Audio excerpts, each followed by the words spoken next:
Good morning বন্ধুরা। আজকে হলো 13ই জুলাই 2024। আজকে আমি সকালটা ব্যালকনি থেকে স্টার্ট করলাম। সকালে আমার গাছগুলো দেখে মনটা ভালো হয়ে যায়। গাছ হলো মন ভালো করার একটা ওষুধ। আশা করি সবারই তাই, গাছ দেখলেই সবারই মন ভালো হয়ে যায়। আমার ব্যালকনিতে অনেক রকম গাছ আছে।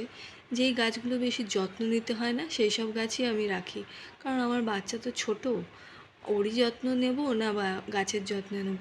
সেই জন্য এমন গাছ রাখি যেগুলো বেশি যত্ন নিতে হয় না। কাগজ ফুল, তারপর আরও কী সব ফুল মনে পড়ছে না এখন।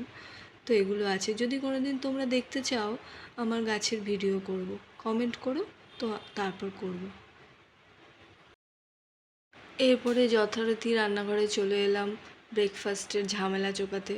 তো ব্রেকফাস্টে আমি এখানে যথারীতি খুদের চালের ভাত বসিয়ে দিয়েছি।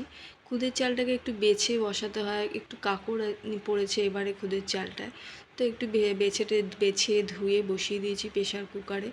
আর ওদিকে আমি বানাবো বেগুন ভাজা। বেগুন ভাজা খেতে সবাই ভালোবাসে। এই দেখো প্রেশার কুকারে সিটিও পড়ে গেল। ফ্রিজের ভেতর একটু আটা মাখা ছিল, ওটা বার করে নিলাম। বরকে রুটি করে দেবো ভাবছি আজকে। বেগুন ভাজা করব বলে ফ্রিজ থেকে বেগুনটাকে বার করে নিয়েছি। বেগুনটা একটু শুকিয়ে গেছে। অনেক দিন ফ্রিজে রাখা থাকলে কেটে রেখেছি, কেটে কোনো সবজি রাখলে একটু শুকিয়ে শুকিয়ে যায়, তো কোনো অসুবিধা নেই। আমার তো মনে হয় বেগুন শুকিয়ে গেলে ভাজতে গেলে কম তেল লাগে, যেটা আমার মনে হয়। তো আমার ভালোই লাগে বেগুন শুকিয়ে গেলে। তো সেই জন্য আমি বেগুনটাকে কেটে তার মধ্যে নুন হলুদ, ও হ্যাঁ, জল দিয়ে একটু ধুলাম, জল দিয়ে ধুয়ে নুন হলুদ আর একটু চিনি দিলাম।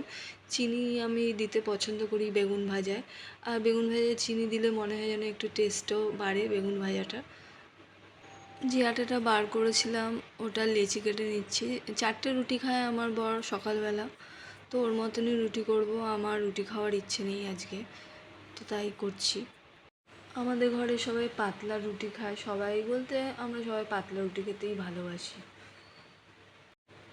লেচি কাটা হয়ে যাওয়ার পরে গ্যাসটা জ্বালিয়ে ইয়েটা বসিয়ে দেবো, কী বলে, তাওয়াটা বসিয়ে দেবো। তাওয়ায় রুটি করি আমি, তাওয়াতেই রুটি করি, মানে একটা একটা করে করি। তো তাওয়াটা বসিয়ে তাওয়াটা পরিষ্কার করে নিলাম, দেখতেই পাচ্ছ। যেটা বললাম, আমি একটা একটা করে রুটি করি, একটা একটা করে বেলি, এরকমভাবে আগুনে বসিয়ে দিই, আবার একটা চাটুতে দিয়ে দিই। রান্নাবান্না ডিনার টিফিন সব হয়ে যাওয়ার পর বর হঠাৎ করে বলল আমি আজকে রুটি নিয়ে যাব, ভাত খেয়ে যাব। এটা প্রায়ই করে, সব গোছানো হয়ে যাওয়ার পরে ওর ইচ্ছে হয়। তো এই নিয়ে ঝগড়া করে করে আমি ফেড আপ। তো আমি রাগ করে সব রকম টিফিন বক্স ওর ভাতের সামনে বসিয়ে দিয়ে, ওর মুখটা একটু হাসি হাসি মুখটা তোমাদেরকে একটু দেখিয়ে দিয়ে ওখান থেকে পালিয়ে গেছি। দেখো তোমরা। আর তোমরা তো জানো আমার ঘরে যত সকালবেলা পুজো হয়ে যায়, ঘুম থেকে ওঠার পর কেউ না কেউ করে দেয়, তো হয়ে গেছে। এদিকে ছেলে উঠে গেছে, উঠে নিজের দুষ্টুমিতে ব্যস্ত হয়ে গেছে। ব্রাশ করতে বলে হাতে ব্রাশ ধরে বসে থাকে, তো ব্রাশ করছে আর ওদিকে কার্টুন দেখছে, দেখতেই পাচ্ছ বদমাইশি। ব্রাশ করার পরে ওকে জল খাওয়াই, জল খাওয়ানোর পরে তোমরা তো জানো আমন্ড খাওয়াই। সব খাওয়ানো হয়ে যাওয়ার পরে ওকে ভাত খাওয়াতে বসে গেছি। ছেলে ভাত খেয়ে স্কুলেও চলে গেছে। তো আমি আমার কি ব্রেকফাস্ট খাবো তাই ঠিক করছি। আজকে ভাবছি দুধ চা খাবো, তাই দুধ চা আর চা পাতা বার করেছি। আমি বেশিরভাগ র চাই খাই, কারণ আমি দুধ চা ভালো বানাতে পারি না। হয় আমি চা পাতা বেশি দিয়ে দিই, নয় দুধ বেশি দিয়ে দিই, কোনোটাই পারফেক্ট দিতে পারি না। খুব রেয়ার আমার হাতে দুধ চা ভালো হয়। তো এদিকে বাদাম ভাজা আর মুড়ি নিয়ে নিলাম। বাদাম ঘরেই তাওয়াতে ভেজে নিয়েছি, আমি কেনা বাদাম ভাজা খাই না।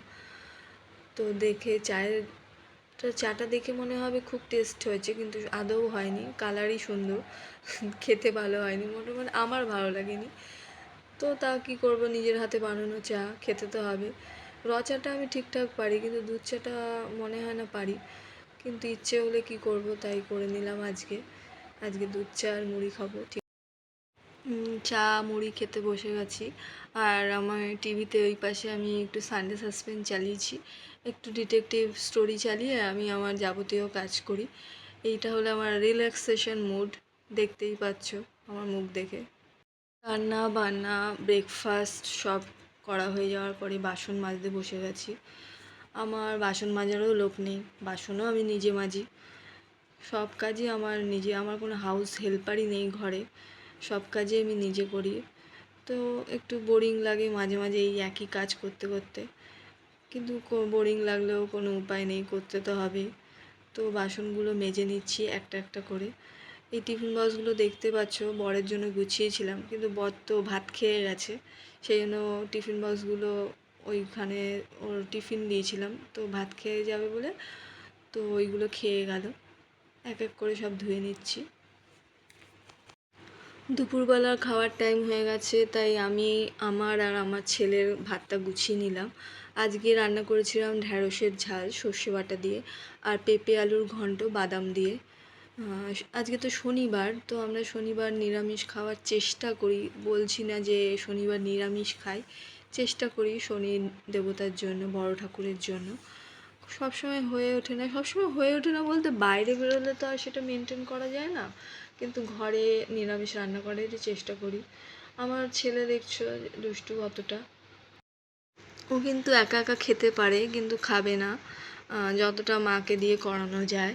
ও একটু আমার ক্যামেরার সামনে একটু খাওয়ার অ্যাক্টিং করে নিল, দেখছে মা তুমি ভিডিও করছো, দাঁড়াও আমি একটু খাওয়ার অ্যাক্টিং করে নিই। কতটা দুষ্টু তাহলে ভাবো।